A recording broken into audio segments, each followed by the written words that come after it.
Good morning, ladies and gentlemen. Good morning. Good morning. Good morning. Good morning. Ladies and gentlemen, greetings and welcome everyone. This is Toastmaster Esther from Virudhunagar Toastmasters Club, and I feel delighted presenting you Emergence, presented by Toastmasters Leadership Institute, District 120. It is our privilege to have you with us today.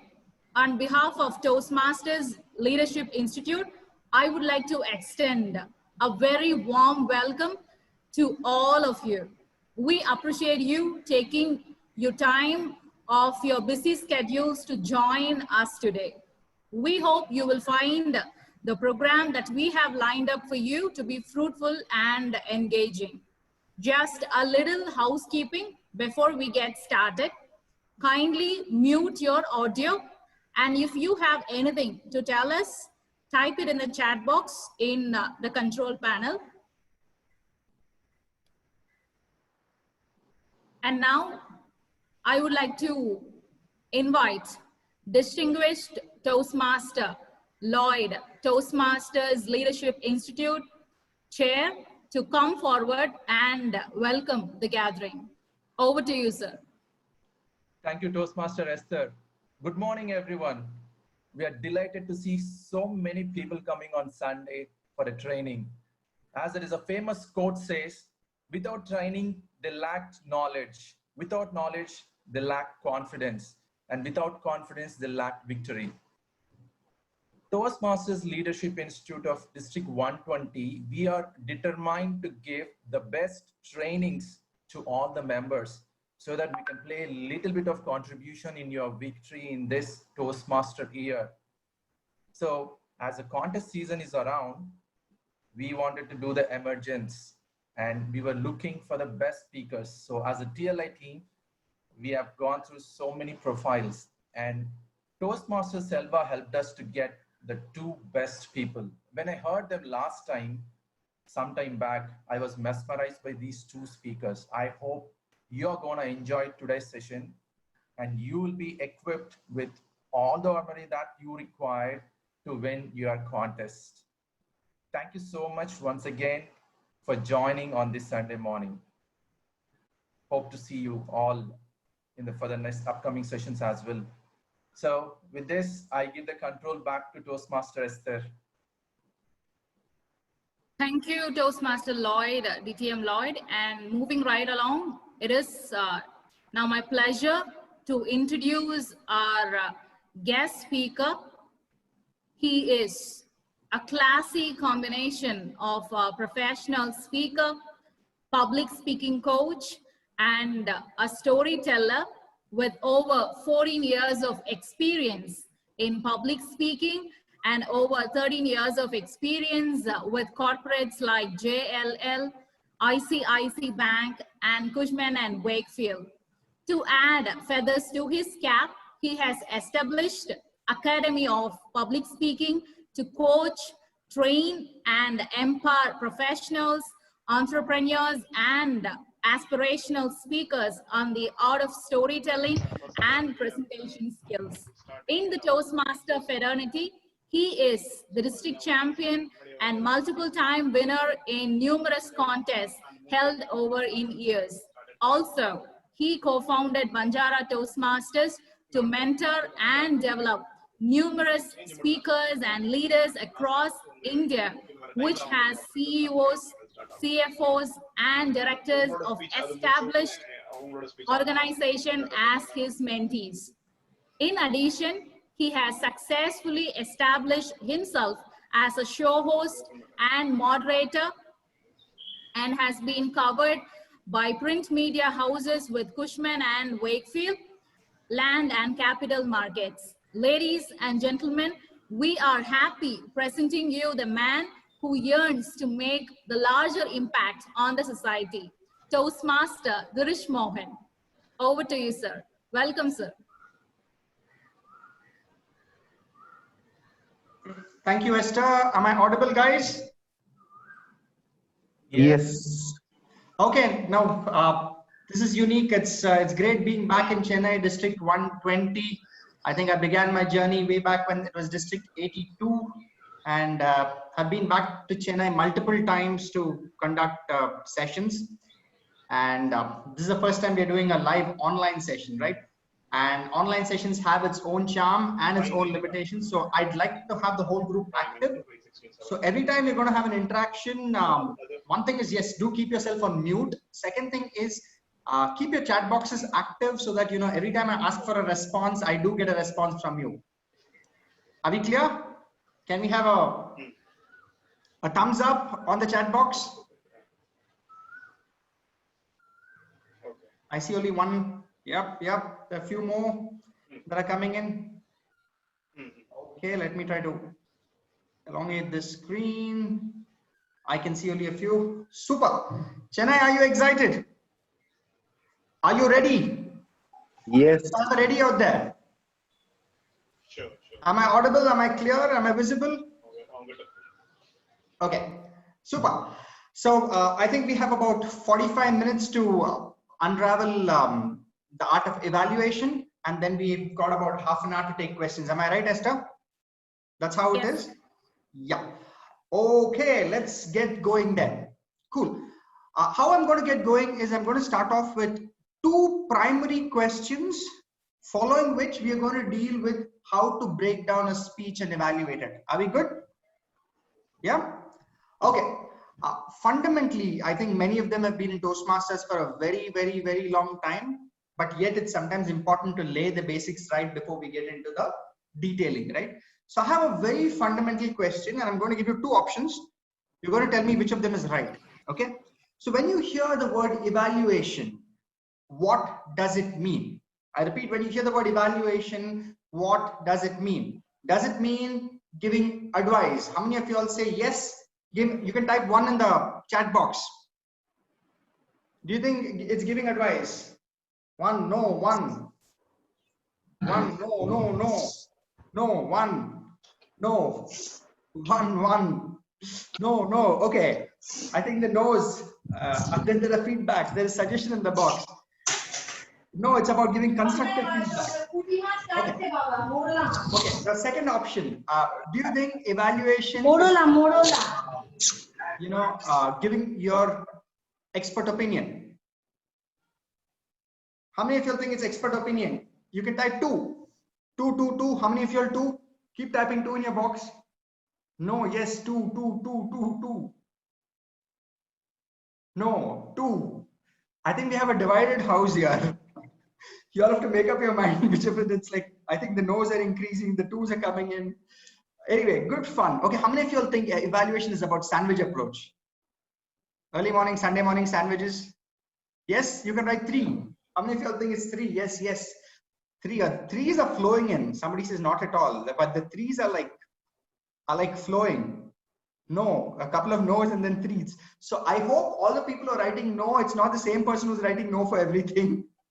Then you probably need to give me an answer. Okay, so we say evaluation is not about advice. Evaluation, is it about advice? Is it about expert opinion, or is it about sandwich approach? It is one of the type. Somebody is very smart. It's like either choose 1, 2, or 3. Okay. Now, evaluation in plain terms is probably none of the 3. The fundamental aspect of an evaluation is that we all are equal. What does that mean? It means the evaluator and the speaker are on an equal platform, and I am sharing my perspective, my views, my suggestions based on the guidelines mentioned in the project manual, which means to say it's my thought process. I may be right, I may be wrong.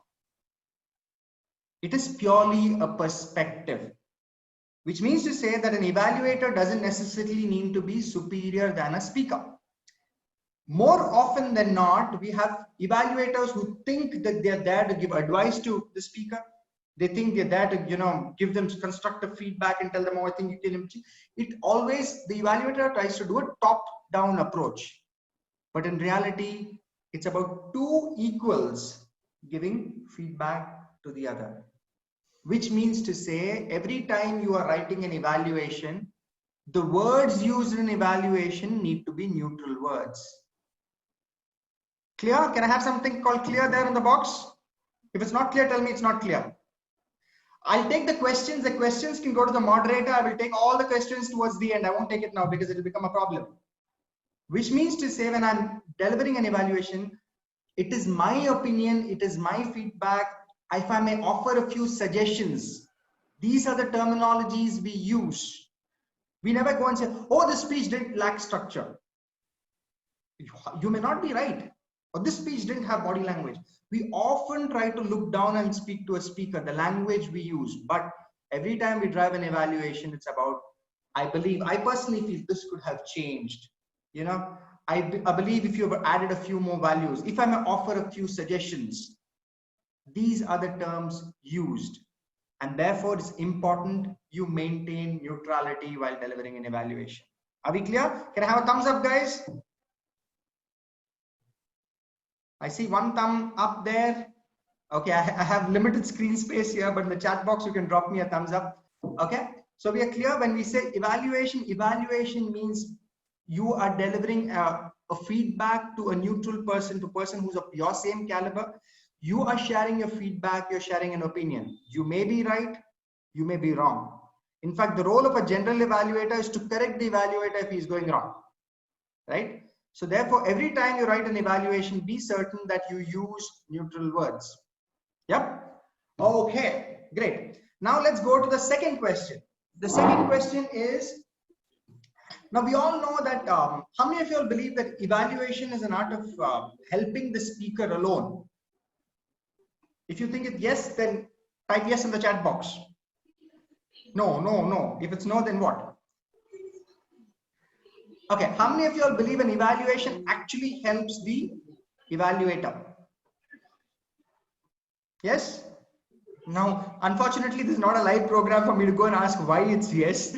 So I'll have to keep it going. Okay, why does it help an evaluator? Okay, let's try to unravel that first. So in Toastmasters, when we come on stage and we speak, we know when we deliver a prepared speech, we are working on a public speaking, a structured speaking skills. We write speeches and we come and deliver. When we're delivering impromptu speaking, we know we are trying to develop our, impromptu speaking skills and off the cuff skills. What does the role of an evaluation do for an evaluator? Can somebody mute? I think somebody's mic is on. Okay. When an evaluator delivers an evaluation, it helps him in three aspects. One, it helps the evaluator structure his thoughts in his brain to come and deliver it to an audience. Which means to say, I have heard a 7-minute speech. I probably have 5 minutes to structure, compose my thoughts, develop a speech which has an opening, a body, and a conclusion, and come and articulate my thoughts in a structured manner to the speaker. Which means you're learning the art of how to articulate your thoughts in your mind. Number one. Number two, it is when you deliver evaluations, you are actually reinforcing the concepts of public speaking into you. What does this mean? I'll tell you a small example. So I began my journey in Toastmasters in 2006, and I was a competitor. I went on to win my first district contest in 2007 in impromptu speaking. I was in the ISC final in 2009.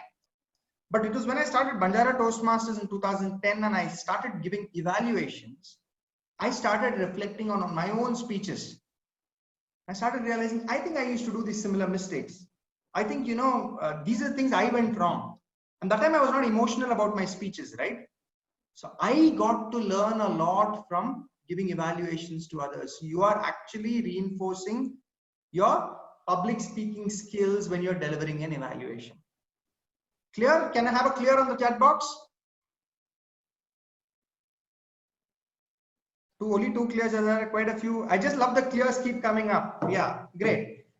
And the third one is evaluation is the concept of teaching you how to be diplomatic.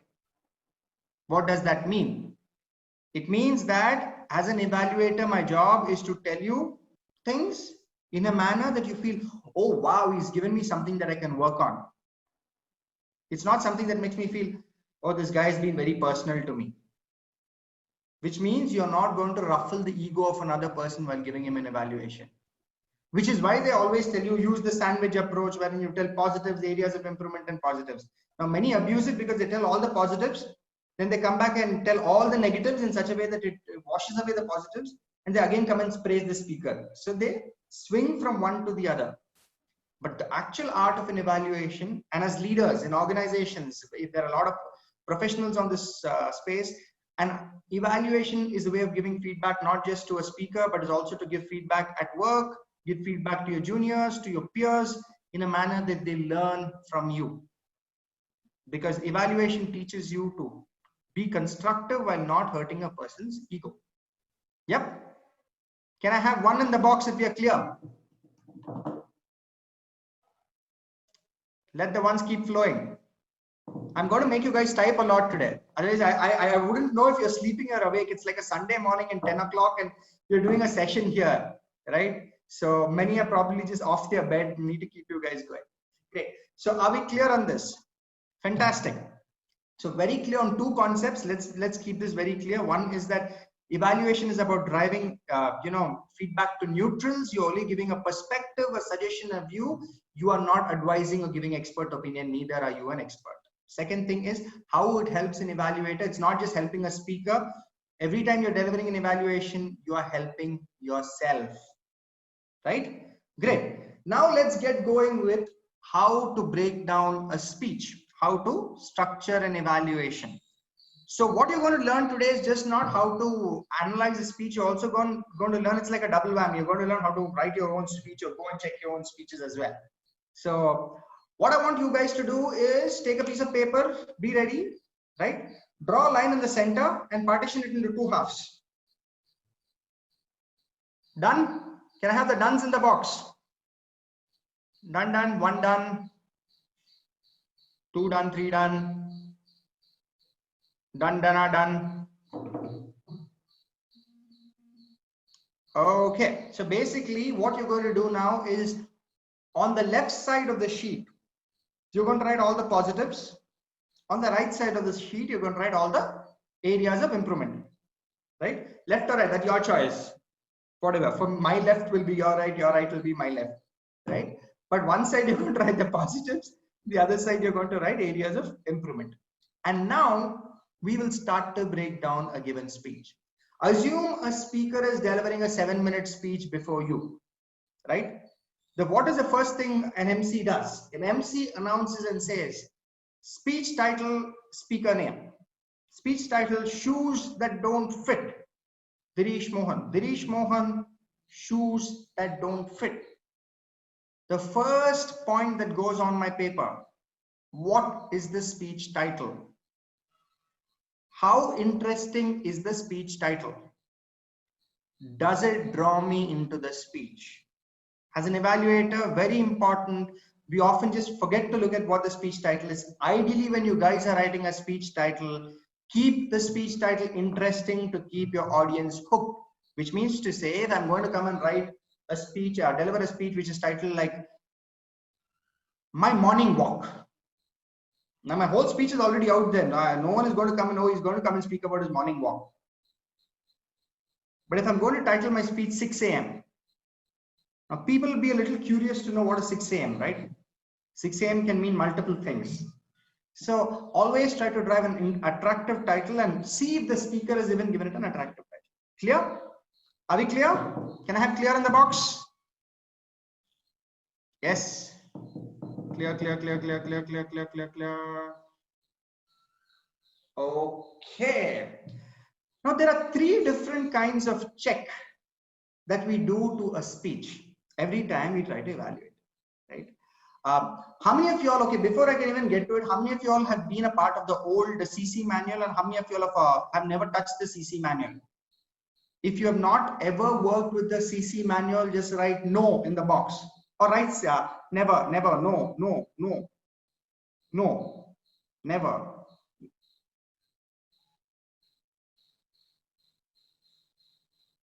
No. Okay, the number of no's are like a lot, which means my work has increased a bit. No worry, we'll deal with it. Okay, so basically any speech has got 3 halves to it, which is Essentially, your content, your scripting, and your delivery.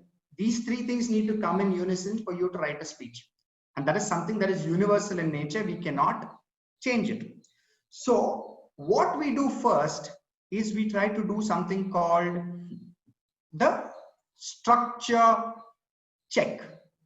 Structure and content check. What is structure check? Write down structure check on your piece of paper. Now, essentially any speech, the project 2 of the old manual clearly says you need to have an interesting opening or an attention capturing opening in your speech. The body will deal with the speech wherein you lay points and give examples to every point that is being dealt with. And you have smooth transitions, and see you have an emphatic closure that draws audience with a call for action, or draws them to either to inform, to inspire, to entertain, whatever be the factor. So every speech has got a certain flow. So the minute you start hearing the speech, within the first minute, has the speaker got you hooked to his speech, and do you know what the speech is all about? Or at least you're drawn to understanding more about the speech. Within the first minute, if you find the speeches all over the place, it means it doesn't have an effective opening. It is not getting an audience hooked. If it has an effective opening, you can go back and write, great opening, positive, caught my attention. If not, go put it in the other box of areas of suggestion. Clear, guys? Can I have clear? Yes. So the first minute of the speech is very vital. As a speaker, you should always remember that you need to hook your audience in the first minute. As an evaluator, you need to look back and see if the speaker is getting you hooked to his speech. If he is not, fundamentally, there is a flaw in the speech, because everybody decides within the first minute whether they want to listen to you or they don't want to listen to you. Clear? The next thing they say in a speech is that there's a concept called tell them what you want to tell them what you have told them, which means if I am going to speak about a 6 a.m. walk, my opening will get my audience to understand broadly what my speech is about. My body will deal with the various things I do in the 6 a.m. walk, give examples, the places I cover, how it's helping me remain fit, what are the advantages, the kind of scenic beauty, the kind of camaraderie, the bonding, all of that starts to flow in the body. And as the speech progresses, I continue to reinforce my concept of a 6 a.m. walk. And the closure is finally to say, if you are not a morning person, trust me, the fresh breeze, the cool, the serene surroundings gives you a lot of time to introspect and connect with life. And probably a 6 a.m. walk would be a great beginning to a wonderful day. Step out, get out there and connect with life. That would probably be an emphatic closure. So I am going to first do a structure check and see my speech title which I've written, does that have concurrence to what the speaker is delivering? Essentially, when I hear the whole speech, I should be able to define the speech that this speech is all about the benefits of a 6 a.m. walk, or how it can change your life, how a morning walk can entirely change your life. So you should be able to have a definitive answer. More often than not, even district contest speeches, they start somewhere and they end somewhere else. They start in Kanyakumari and they end in Kashmir. The opening will be something, the body will go somewhere else, and the speech will end elsewhere. So therefore, every time when you're listening to a speaker, try to see whether his opening, his body, and his conclusion are in sync. And also try to do a check whether the title is adding value to that particular speech. You're reconnecting the dots. And between all of this, there's decent transitions. Are we clear? Can I have a 1 in the box? If you're not clear, you can put a 2.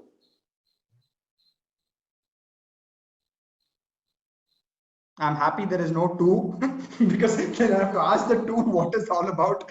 Somebody says excellent one. Thank you so much.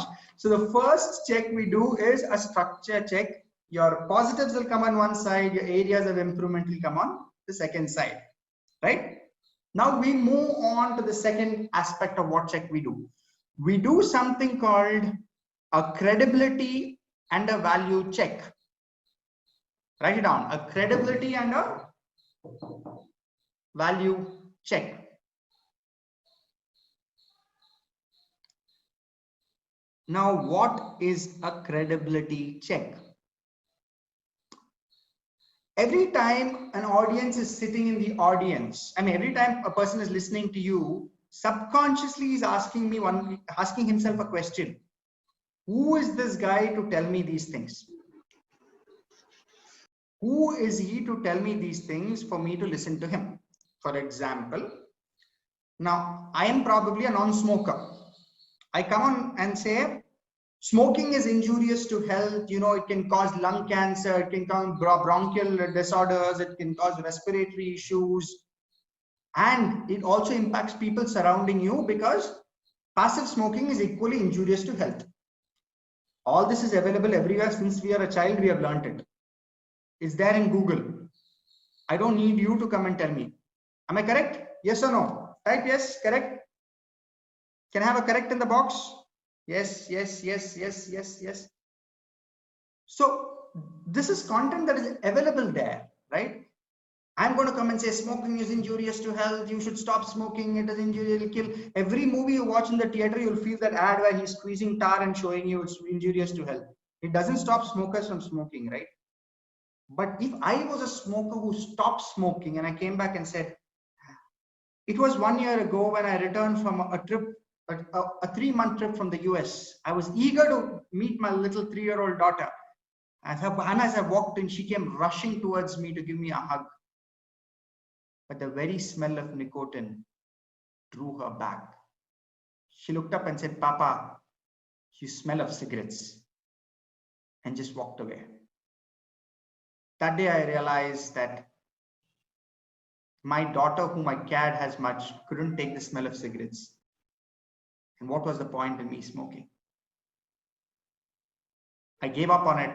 There has been a huge craving, but I believe the health of my family and the love of my family is far more important than the smell or a smoke of a cigarette. To all out there, there is a life beyond nicotine. Does it make sense? Is there a credibility now when I'm delivering it? Can I have a 1 in the box? Yes or no? Will you buy into my field? Will you buy into what I say now? Yes. So basically, every time we write a speech, which is why they say have personal examples, because personal examples add value and credibility to a speech and makes the audience buy into what he says. If I come and say smoking is injurious to health, you say, I also know, boss. It's written on every cigarette packet I buy. Why do I need you to come and tell me? But when I come and say that, you know, my experience and how it mattered to me, maybe you'll think about giving up on it. So every time in a speech, look back and see if there is personal examples in the speech which add credibility to the speaker, because the audience is always going to ask, who is he to tell me this? And we should have answered that. So that is why Toastmasters keep saying personal example, personal example, personal example, right? So keep looking for personal examples. Great. That is called a credibility check. Next is the value check. Now, what is value check? Now, if I come and bring a speech on, I may be a scientist, okay, and I'm going to come and speak about nanotechnology in Toastmasters. And the speech is all heavily loaded with nanotechnology. Why does my audience want to hear about nanotechnology? None of them are really interested in nanotechnology, right? Correct? Can I have a correct in the box? Yes, no, correct? Exactly. So every time you come back to deliver a speech should add value to your audience. You know, a public speaker is speaking on topics which add value to the audience. The audience will always ask the question, what is in it for me? What is in it for me? So if I am delivering a speech on relationships wherein I fought with a friend, right? And I say, I go back and tell the audience, because I failed to say a hello, I go back to audience and say, I lost a friend because I failed to say a hello. You must have had a fight. It could be either with a Toastmaster, it could be with your spouse, it could be with your brother, it could be with a long lost friend. All it takes is just one hello to mend that relationship. So while you may be delivering a speech of a fight with a friend, they will reconnect with a fight with your parents, with your brother, with your mother, with your friend, with the Toastmaster. And if you can drive them to go back and take action on that, your speech has value. So the audience is always going to ask, what's in it for me? And as a speaker, you should bring in that value into your speech. So look and see if there is value in the concept that the speaker has chosen. And also, how valuable is it for you to go and act on it? What's in it? Is the what's in it for me factor addressed? Okay. Can I have a 9 in the box if we are clear? 9. Today we'll play with all kinds of numbers. Any questions, any doubts, please send it to the moderator. I don't know who the moderator is. I think it's Esther. So please send it to Esther so that I can pick it up later. I will come back to answer it because it's an online. We should keep this going. Great. I have a lot of 9s. So the second aspect, what have we done? We have done a credibility check, which means to say, how credible is the speaker to come back and deliver about this speech? Has he included personal examples? Is it valid? Is he speaking sense, or is he just giving gyan? Is he Googling data and speaking, or is he speaking with conviction?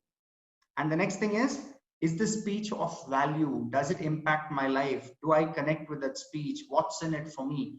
Are these things addressed? If they are addressed, there is value. If there is no value in it, go add it in the suggestion box. How you could add value to that particular speech. If somebody comes and delivers about nanotechnology, the art of how nanotechnology can be used in everyday life is something that the speaker should add value to his audience. If he doesn't do that and he comes and delivers all technical data, then we really don't need him, right? So that's the art of converting any concept into a place where it adds value to my audience.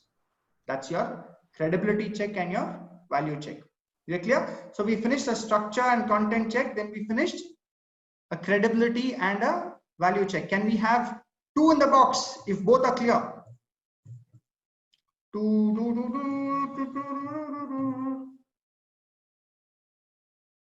Great. I have all kinds of 2s flowing in. That keeps me happy. Finally, what we do is what is called the delivery and scripting check. What does that mean? A scripting and a delivery check.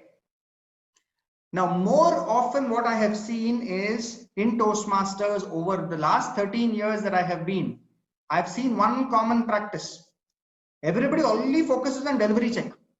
No, you could have come on stage and moved your hand to the left instead of standing in the right. You could have moved this, you could have raised your voice, you could have lowered your pitch, you could have.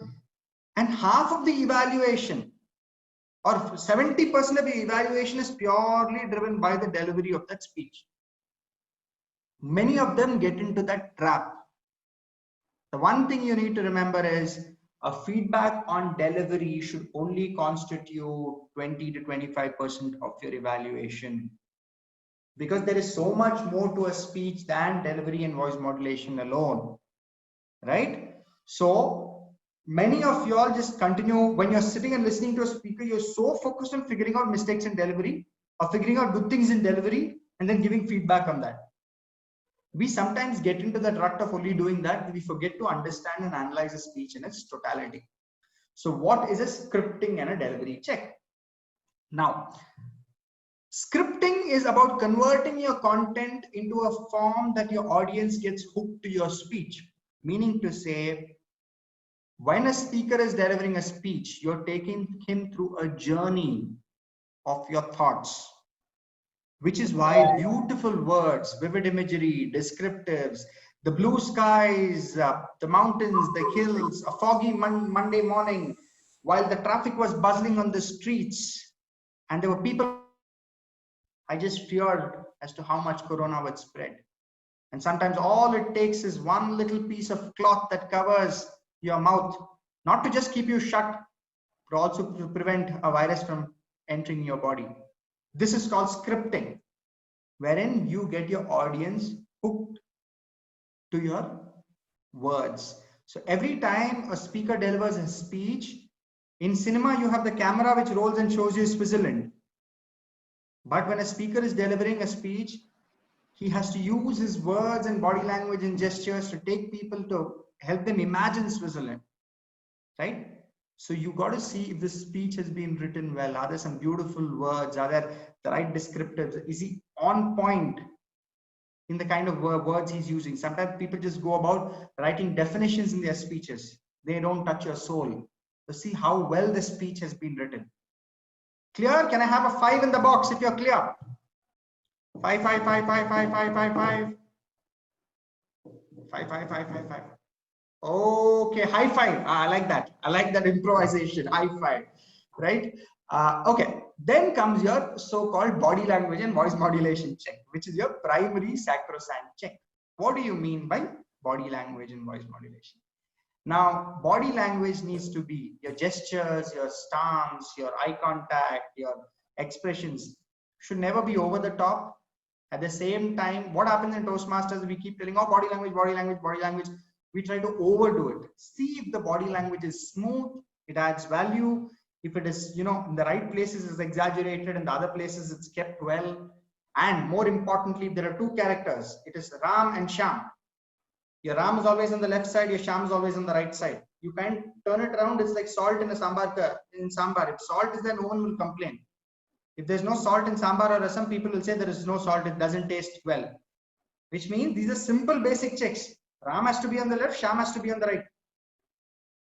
Right, left, whatever. You know, and you got to keep both characters constant, which means every time people are visualizing you, they know on the left there is, on the right there is Ram, on the left there is Shyam. Clear.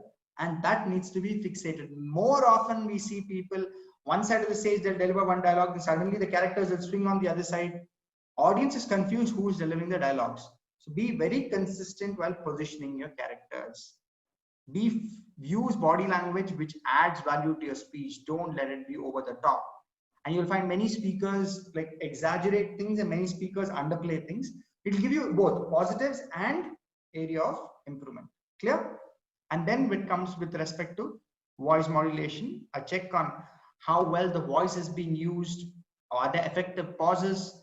Is the speaker going too fast? Is the speaker going too slow? Is there the right energy? All of these basic checks you can do, you will understand what is good. So if you really like the way he's delivered the characters, you know, there's Ram. If Ram's voice is, hi, hello, how are you? And Shyam's voice is, hello, how are you? So Ram has to be, hi, hello, how are you? And Shyam has to be, hello, how are you? And these two consistent voices make the characters very, very clear. It's not just your body language, the voice also adds clear distinguishing factors between the two. So try to see if that is also adhered to. Clear? Can I have 7 in the box?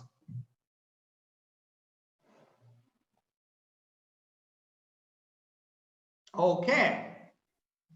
Okay. Any questions? Please give it to the moderator. I'll take the questions in another 5 minutes. I will take your questions. We will stick to time.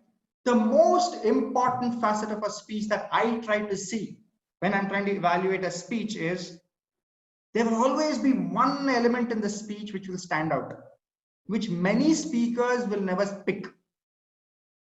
You will always find something unique about that particular speech, especially if it's a contest speech and things like that. As an evaluator, you can add immense value when you come back and say, I really liked this one element in your speech. That will be a game changer when you're driving an evaluation. 2016, I was the district champion in evaluation. The test speech with the evaluation is available on YouTube. You can type Girish Mohan District Champion 2016, you will find it. In that particular speech, I mean, you'll find all these concepts that are followed. I think there was one particular scene where Gautam Buddha touches the feet of his wife Yashoda, which I found was the most magnetic scene in that particular speech. And I used that as my ploy to go on to win that contest. I said that was the most powerful scene I saw. I said that's the magic of the scene. And that added complete value to your speech. None of the speakers even come close to touching it. So always figure that one particular scene that will be a game changer, that will make the speaker feel, wow, he's actually observed my speech with so much more detail, right? Can you do that? You would always find something. You can always figure out something in a speaker. You know, it may be not a great speech also, but the speaker would have visualized something and come and done it. He may have not executed it well, but you will still find that one element that stands out. Can I have a 1 in the box? 1, 1, 1, 1, 1, 1, 1, 1, 1, 1, 1, 1, 1, 1, 1, 1, 1, 1, 1. Okay. Now, if you look back on your piece of paper, right, you will already find a lot of positives you have written, and you'll find a lot of areas of improvement you've written as well. Correct? You will have both. Now it's your job when you're delivering an evaluation to pick. You have only 2 to 3 minutes. 3:30 and you're done. 3:31 you're voted out. You can't afford to exceed it. So what you're going to do is pick 3 to 4. If they are shorter ones, 4. If they're long ones, 3 positive feedbacks that you're going to give the speaker. How I do my style of evaluation is that my first one is summarizing what the speech is about. The second one is about going into the content check, doing a credibility check, doing a value check. I write 3 to 4 positive feedbacks. Then I move on to say, if I may offer a few suggestions. And I look on the right side of the page. I'll have, don't go and pick all the 5, 6 you have written. In all the suggestions you've written, pick the most important, 2 most, maximum 3 if you have time. If they're smaller suggestions, 3. If they are proper, longer suggestions, 2. The 2 most important aspects of the speech where you want to give them feedback. You can't go overanalyze the speech and tell I have got so much feedback, I have to give everything to my audience, let them understand how detailed I've seen. No. You need to motivate him while also giving him areas of improvement and in total uplifting the speaker. Many people, what they do is they will speak the first point about pros. Within the first 30 seconds, they'll come, but I felt this is wrong. Then again, they'll go to speak something positive. Again, they'll come and speak of something wrong. No. First, speak of the first 3 or 4 positives in the speech. Then move on to say, if I may offer you suggestions, go speak of the 2 or 3 areas of improvement. Always your positives need to be more than the areas of improvement. Very clear. That's how it is. It needs to be a 65-35. And then come back and give him another final positive. It makes the speaker feel, yeah, I've done a decent job, but I can do a better job of it. And that particular piece of paper will help you gather all of that. You don't need to pick everything you've written there. You pick the best of what you've written there to deliver it. Are we clear? Can I have a boom in the box? There's one boom, boom, boom, boom, boom, boom, boom. Boom. The longer the boom, the happier I am. So very clearly, when you are delivering a 3-minute feedback, you can probably give 3 to 4 positives. You can give 2 areas of improvement, 2 to 3 areas of, and again come back to give a positive, which is why it is called a sandwich approach. More often what people do in the sandwich, they'll give positive, then they'll put one chili in between suddenly. And then again, they'll pack it up and then put bread again. Now, once you bite the chili, no one is going to take a positive again. So you should know how to play this out well. And when you're leaving the speaker, you leave him on a positive note. If you follow this particular rule, you will have enough positive areas to suggest. More often what people do wrong is they just go find out body language, voice modulation issues. A speech has got so much more to it. A speech has got structure, credibility, value, content, how the title is, how interesting it is, how well has he kept me hooked, is there a transition to it, and is the speech well defined? So when you are preparing a speech as well, guys, go do these checks before you deliver. You'll make for a good speech. You'll get lesser feedback from the evaluator as to how you can go about doing it. Can we have a clear? If it's clear, I'm done with my yellow, the red is about to come up. Can I have a lot of clears there? I see the clears flowing.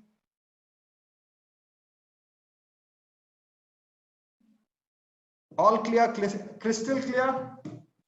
Crystal clear, guys. Can I have crystal out there? On a Sunday morning, I'm making you guys type and type more. But then that's the only way of keeping 260 audience hooked to the call, right? Thank you. So broadly, these are the few checks that we can do to break down a speech into the way it is. So I am done with my time. We are on the dot, and we left it open for a good round of questions. Happy to have the questions. I think I will let the moderator take over and have the questions. You can drop the questions in the question box. If it's directly to me as well, if I have to take it, I will take it, or I'll let the moderator do it. Whatever is better, you can suggest. Thank you, sir. Thank you so much. That was a stupendous session. Now, dear attendees, now we'll go ahead and take some time for questions now. We have enabled both the options. You can type your questions into the question box in your control panel, or you can unmute your audio and post your questions. And before that, I have received one question from Pavitra, Toastmaster Pavitra from Medley Toastmasters. Okay, Esther, before that, somebody has asked me to summarize. I will do the summary once more. Yes, sir. Yes, sir. Yes, sir. The next 2 minutes, evaluation is about equals. You are giving suggestions, feedback, views. You are not advising or giving expert opinion. Therefore, use neutral words like, if I may offer a suggestion, I believe you could relook at it this way. That's the way you look at it. Second is evaluation helps the evaluator structure his thoughts, understand the fundamentals of communication. Third is be diplomatic. Now, when it comes to breaking down a speech, divide the page into 2 halves. The first thing is see how the title is, how catchy it is. If it's not, give a feedback on it. Then you come to the structure check. Try to check if the speech the opening keeps you hooked, the body is engrossing, and there is a reinforcing closure. That is OBC. Tell them what you want to tell them what you have told them. Then moving on to credibility and value check. Credibility is, who is he to tell me? Is he having personal examples? Is he valid in giving me feedback? Then comes your value check. Value check is, the audience is always going to ask, what's the value of the speech to me? Is there something, what's in it for me? So if there is value in it, there is value. If there is no value, tell him you need to realign your messaging in a manner that it adds value to your audience. And finally is your scripting and your delivery check. Scripting is about how well you bring your speech out, and delivery is body language and voice modulation. Figure that one important aspect in a speech that stands out. Once you have the points on the paper, pick 4 positives, 2 areas of improvement, 1 final positive, build it up, deliver a 3.5-minute evaluation. Yeah, done. I'll take the questions now, Esther. Please go ahead. Yes, sir. Pavitra, are you ready? Pavitra from Medley Toastmasters. Host, could you please unmute her? Yeah, I'm there, Esther. Yes, Pavitra, go ahead with your question. Girish, since you spoke about evaluations, I just had this one question in my head, which kept running. Why do we have just one evaluator in Toastmasters? If you're saying evaluation is just a perspective, right? Isn't it better to get 2 to 3 perspectives? Why do we have just one perspective? Because like you said, now you've probably given out the best way to do an evaluation, but not everybody does it the same way. And it's not a laid out format, right? Everyone has their own subjective views. So what's your view on that? What's your take on that, Dirish? Yeah, sure. See, Toastmasters clearly lays out that there is no pass and fail. And, it's a moment of equals, because the minute you try to put somebody on a higher pedestal, he becomes an authority. In fact, this movement has survived because it's a movement where, it's a moment of equals, where no one is preaching down on someone else, right? That's the first thing. The second thing to your question is, why can't we have 2 to 3 evaluators is for paucity of time. You can't have 3. So there are some clubs which follow a group evaluation, advanced Toastmaster clubs, where they have 3 evaluators who come together to give feedback on a speech. But assume you have 3 speakers in a meeting and you have a table topic session, you really can't have multiple evaluations, right? For a 7-minute speech, you can't have multiple evaluations. Third thing is, it's very important to have a good general evaluator. The role of a general evaluator is, if the evaluator goes wrong in his evaluation, the general evaluator steps in and says, I may not totally agree with his views. I believe this is my personal views, which means there's a check and balance in place. And as a speaker, you can always go back to some senior Toastmasters in the club and say, I'd like to have your feedback, right? So there are limitations. You cannot, for a 7-minute speech, if you're going to have another 7-8 minutes of evaluations by multiple speakers, it can also lead to a lot of confusion. So it can go both ways. But yes, the only way to keep a check of whether the evaluator has done a good job is to have a better general evaluator. Clear? Makes sense, Dinesh. Thanks for answering that. Yeah. Thank you. Next. And here's the next question. What is your advice on embellishing an evaluation? Okay, embellishing is basically to give it, makeup. So over the years, I had seen many speakers, when it comes to an evaluation contest, the evaluator becomes more like a rock star when he comes trying to make it seem very interesting. Oh, if I may quote Shakespeare, Wordsworth. So 2016, I was so pissed off, sorry to use the term, with the way people were going about. My opening lines of an evaluation were, to the speaker, general evaluator, to the speaker and the audience in particular, I am not going to use theatrics, quotes from Shakespeare or drama to describe your speech, because 7 minutes of your speech deserves 2 minutes of my evaluation. So, and I did go on to win it as well, because I did give a good evaluation. I believe a great evaluation has its own beauty. You are going to do a lot of makeup and make it seem interesting. What happens is they'll say, oh wow, he did a great job, but what did he speak about? No value. So if you are speaking or delivering an evaluation which has zero value, it doesn't help.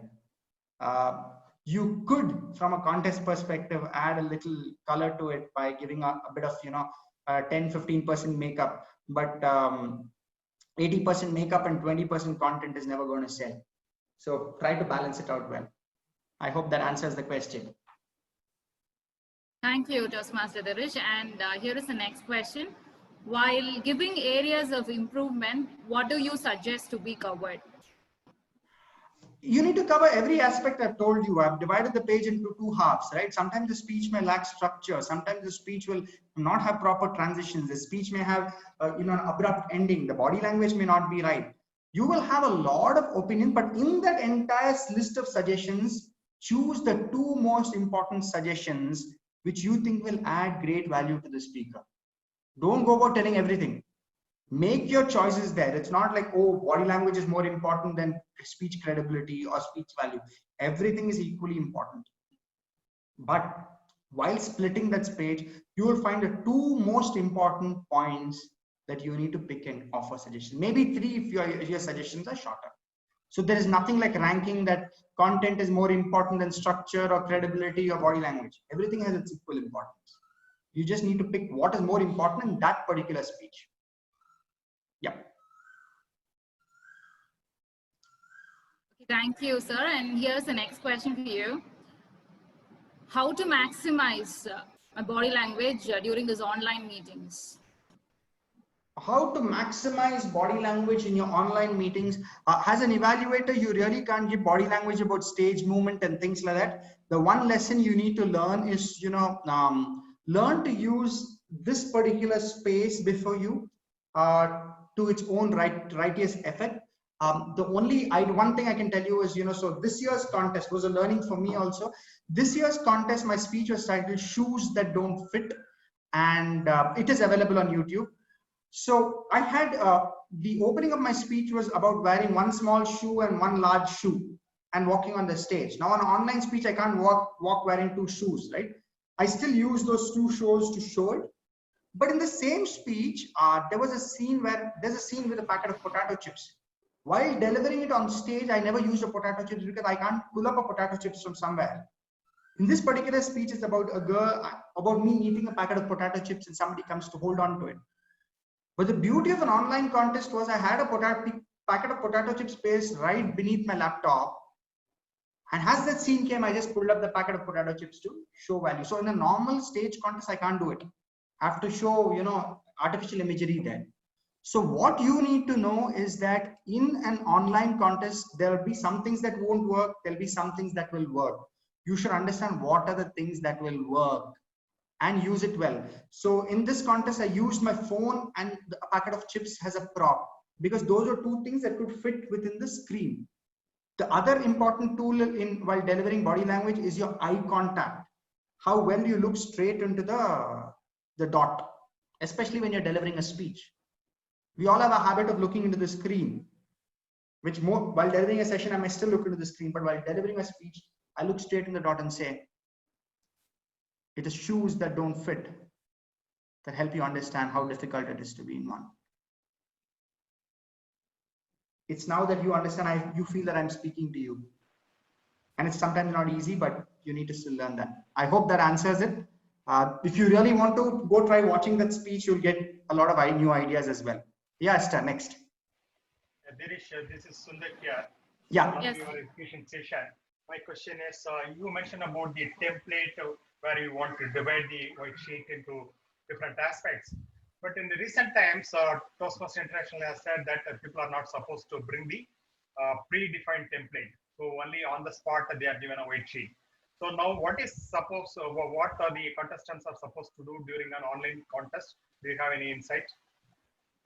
See, what do you mean by predefined template is people basically what has been the most abused aspect in speaking is that they prepare 50% of the evaluation ready. They'll keep some pop as a pen, some matchbox, something. Then they'll just come and try to fit the speaker's speech into that. That's how they do embellishment. They have 70% of the speech already ready. And then they try to fit 30% into that and come and deliver, which is absolutely nonsensical. What I have told you today is not any form of a template. I have just broken down the speech into different halves based on the guidelines of any speaking manual. And this is a simple funda of how you can tear open a speech and find the points. And this is evolved over years of experience. This no one can change. And this is not even a template. This is like you divide the page and you make your own points on the left, own points on the right. You know what you want to come out there and speak and come and speak. When we say template, what happens in these so-called templates is many dialogues are already fixed. Shakespeare's dialogues, Wordsworth dialogues, some theatrics, some drama. I saw your speech and it like lit a spark in my life. And they'll come and remove a matchbox and do it. I mean, we see a lot of that in this district here at least. So that's a template. What we have dealt with is not a template. It's just a way of looking at a speech. No, Yes, it does give you a format. Yeah, I'll probably reword it. So now in a recent contest, you are not supposed to carry anything. So before the contest begins, right? So you have to, and the event organizers give you a white sheet where you jot down the points. Yeah. Now, since we are going for the evaluation contest for the first time online, do you have any idea what are the guidelines? So how do the event organizers ensure that people don't have any predefined wordings or in front of their system, right? Any idea do you have? That is beyond me with respect to the norms of how an online contest is handled. I think it is a question to the chief judge and the contest chair on how they're going to deal with it and how they're not going to. But let me tell you one thing, whether it's an online contest, an offline contest, you want to keep things ready and you want to carry it and you have dialogues ready, you can always do it. You can't stop people. But the real charm is listening to a speaker, making notes in that 5 minutes and coming and speaking about it. How much ever you try to duplicate, there's a limitation to that. So I would always suggest that you take that question with whoever is handling the contest. So that's Thank you. Thank you. Hi, good morning. Thomas here. Can I ask a question, please? Please go ahead. Yeah. I believe that to tell them what you're going to tell them and to tell them what you told them is not a very interesting way of doing things, unless it's an informative speech. Otherwise, I think the suspense is what will keep the people through. Your views, please. Thomas, let me tell you something, Thomas. Okay. You have virtually taken those words in literal terms. So when you tell them, the whole concept is, I have followed, tell them what you want to tell them what you've told them, the speech called Shoes That Don't Fit. Go watch it. It's on YouTube. When I tell them what my concept is upfront without completely divulging it. When I tell them what I want to tell them, I use storylines, I use anecdotal stories, I use concepts to drive home my message. All when we say tell them what you want to tell them doesn't mean go tell them on the face.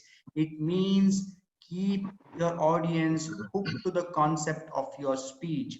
Don't digress from it, which means when I'm stating a point, I could use an example, I could use a statistic, I could use a story to drive home my message, which means if I am delivering a speech which says shoes that don't fit, I'm still conceptually stuck onto it.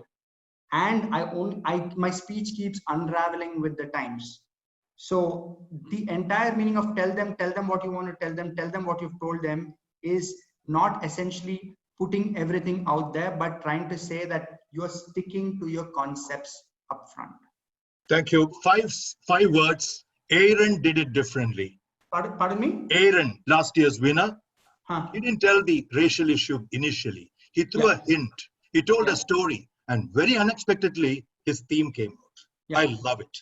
Compared to many of the speeches where they upfront tell the theme. Just my opinion, nothing else. Yeah. Aaron's speech was more of a tell a story, make a point, right? And it was a burning issue in the US. It is a burning issue in the US. He tapped the pulse. He used the right stories. He did have the right taglines. I take things seriously. I take things seriously. To your question, that's a way of reinforcing your messaging. Tell them what you want to tell them what you've told them. I see something in you. I see something in you. I see something in you. If you see Dhananjay, he still holds on. Aditya Maheshwaran's scratch. So they use these taglines in order to keep your audience hooked to your messaging. Even Aaron has done the same thing. He's still stuck to the concept of structuring the speech. It's about how differently and how beautifully you structure it that makes it a winning speech. Thank you. Yeah, hello, Kamesh here. Yeah. Yeah, first of all, I want to say the session was great, Trish. It was awesome. It was helpful.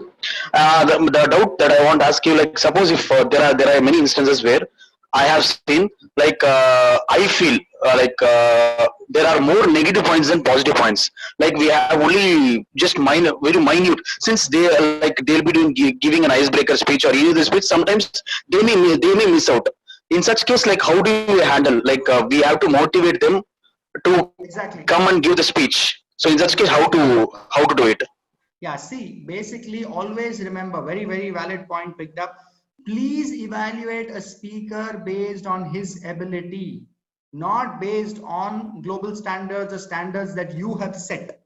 We are, as in India, are people who come from different walks of life. Now, I am born and raised in Bangalore. I've studied in a convent school. Maybe my English is decent. But people who are born in rural India, who have not learned English as your primary language, may struggle. And there may be a lot of grammatical errors in the speech. You can't go about nitpicking it. You can give only one feedback, that if you learn to write your speech and learn it up and come, your tongue will get used to it and you will be able to deliver a speech which is more effective grammatically. So first thumb rule is evaluate a speaker based on his ability. If there are a lot of negatives, don't be harsh on that speaker. If he's delivering an icebreaker, he's so new to the space, he's still getting comfortable. If you're going to bash a speaker on his icebreaker, he'll never come back on stage again. So still give him positives, but while giving the areas of improvement, make him understand that, you know, I really think you can put a great amount of effort. You know, I see promise in you. If a bit of mentoring, effort, practice can take this speech a long way. I'd love to listen to you again and see your evolution in the months ahead. That's a way of giving a positive feedback as well, right? I hope it's clear. Yeah, it's clear, Radresh. Thank you. I see a lot of questions. I'm not able to read that, so I'm letting Esther do that. Yes, sir. If you have any questions, you can always reach out to me personally. Yeah, Yes, Esther. sir. Yes, here is the next question for you, sir. What to do when the speech is flawless? In our perspective, can the entire evaluation be positive? If only God created something like a flawless speech, you will be ever able to have it. You go and pick Aaron Beverly's speech, or you pick Dhananjay Heterachi's speech of I see something in you, you'll still find areas that you can give feedback on. Like one of the speakers said, he probably had an abrupt closure wherein he bought in the concept of racial discrimination, which worked well for him, right? Which was not conventional, which could also be a feedback from another angle. So if your speech you feel is positive and it's completely positive, like they say, any crime, there will always be something left behind. Any speech will always have something left behind. Do hunt for lesser, maybe one area of improvement at least, to tell him that, you know, I think you can improve on it. If you're going to praise the speaker totally, then he'll have no reason to come back on stage again. So yeah, you can have a very positive feedback, but always do look for one or two areas that you can add value, and you'll surely find something. Yes, sir. Yes, sir. Hi, Dirish. This is Nataraj. Hi, Nataraj. Yeah, thanks for the great session. One question I have is, like as per the guidelines, we need to disqualify a speaker if he goes beyond the red. Yeah. Does an evaluator needs to comment on that, and your thoughts on that? You very clearly, Toastmaster says that that a judge shouldn't ever look at the cards while judging a speaker. So that is way beyond us. That we should be looking at the cards. In fact, many contests we have had speakers who come second and third who have lost their position, and somebody who's come fourth has moved in. We clearly have a tie-breaking judge, and we have multiple sheets, so they'll figure out who's come fourth and they'll drive it. So it's beyond us. But in a club meeting, valid point, in a club meeting, if the speaker exceeds time and it does an 8.5 minute speech, please do give feedback, not in a contest. I hope that's the difference. Yeah, thanks. And I have one more question. Sorry. Yeah. So from a humorous speech, so the main point is making the audience laugh. So in that perspective, what is the, can we give any other points as an evaluator? See, a humorous speech, as much as it is that to entertain, any speech which lacks structure is never going to be a good speech. So it doesn't mean it's purely about humor. You can still look about, when you're looking at a humorous speech, eye contact plays a very important role. Body language plays a very important role. Voice modulation in a humorous speech, the pauses play a very important role. A humorous speech to deliver without pauses, it kills the speech. So you focus more on the scripting and the delivery check when you're doing an evaluation speech, a little bit on the content and the structure part. You may not look at the credibility and the value check. The credibility and the value check can be put aside. You can still look at the content, and then you can look at the scripting and the delivery check. You'll get a lot of points to give evaluation. Yeah, thanks. That answered it. Hello, sir. Sharif here. Sir, once Yes, sir, go ahead with you. Yeah. Sir, once I was giving an evaluation, there was a speaker who was not clear in her speech with some content, but it was due to time constraint. It was so apparent that the speaker apparently, consciously missed that content, and also other contents were also important for the audience to know.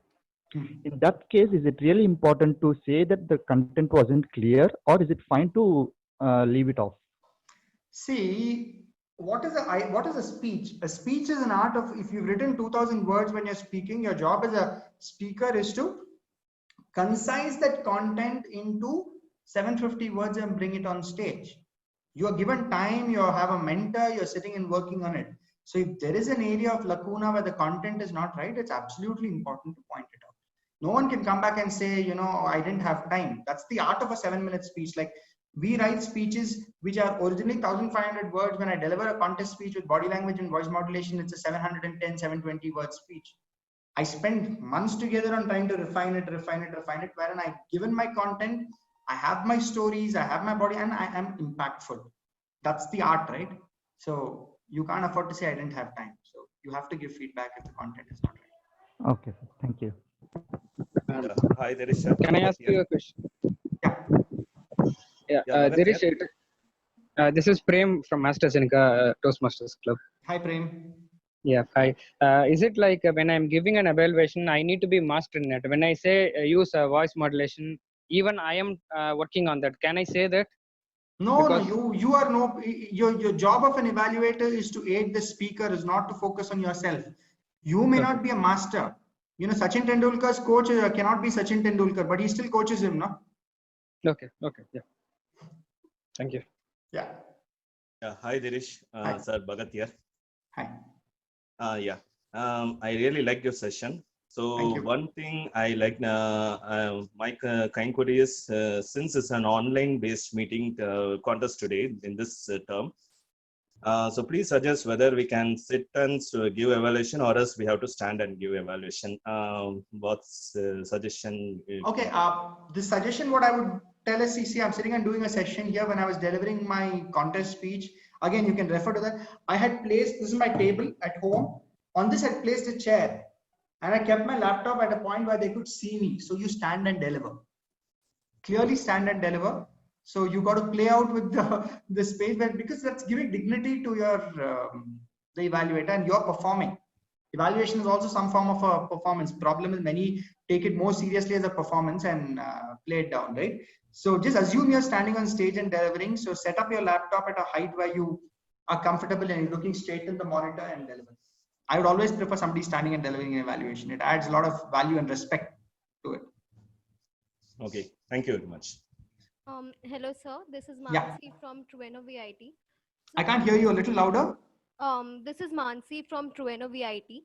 So sometimes when a speaker gives their speech, what happens is that there might be voice modulation when they are dramatizing it. But at other aspects, it's missing. So in short, that particular trait is a positive as well as a recommendation. So how would you approach it? So if you ask me honestly, it is a negative, because if he is doing it right in some parts and he's not doing it right in the other parts, it means to say he's not got it correct. He's dramatizing a particular scene and the other places it's falling flat. I would move on to use it in my suggestions while saying, I really loved in some places it stood out while you were doing this, but it lacked consistency. And therefore, I believe if you could maintain that line of consistency in voice modulation through that speech, it will enhance the speech further. Is that clear? Sure, sir. Yes, sir. So one more question. So there are times when, like suppose the story that they told is unrelated to their topic, or the joke that they played was unrelated, but we're not supposed to comment on the content directly. So how would you do? No, you can absolutely go and say. That's why we say content and structure check, right? I believe during the speech, while you mentioned in the stories, while the joke was really thing, I felt it did not adhere to the concept of what you were trying to speak, and it seemed you were digressing from it. If only you could bring in humor which is valid to your speech, it will enhance it and take it to the next level. Simple. Okay. There's Sure, nothing sir. that you cannot. You have to absolutely point out, which is where I say many speeches start in Kochi and end in Kanyakumari, in Delhi. So you can't afford to have that. Yeah. Thank you. Thank you, sir. Thank you, people. That was a beautiful interactive session. And sir, thank you for your interesting session. And that was thought-provoking. I'm sure all of us in this room would relate each and every word that you have mentioned. And thank you for your sharing, sir. And I would like to invite Toastmaster Sabrish now to recognize the speaker. Toastmaster Sabrish. Yes. Yes. Hello, everyone. Good morning, and a special good morning to you, sir. Morning. That's really great. Thank you so much on behalf of TLA of District 120 and members of District 120 for your time. Today morning, it was really a fruitful session for all of us. Previously, when I was attending your first 45 minutes, I thought you were using so much of hooks in your speech, but I mean it, you hooked us all to your 1.5 hour session. It was really fruitful and we really enjoyed it and had learning and fun as well. Thank you so much, sir. Thank you so much. Thank you so much, guys. I hope you guys enjoyed it. Can I have a boom in the column so that I at least know that it's been, if not, you can write what else. But I'd love to hear from you. I'm happy some good things are coming. Okay, I see quite a lot. You can keep it going. Thank you so much. I had a wonderful time. I hope you did. If I've been able to add some value to each of y'all, I would only be happy to. All the best to District 120 and hope to see this district flourish and grow and produce future champions. Thank you so much. Have a wonderful Sunday.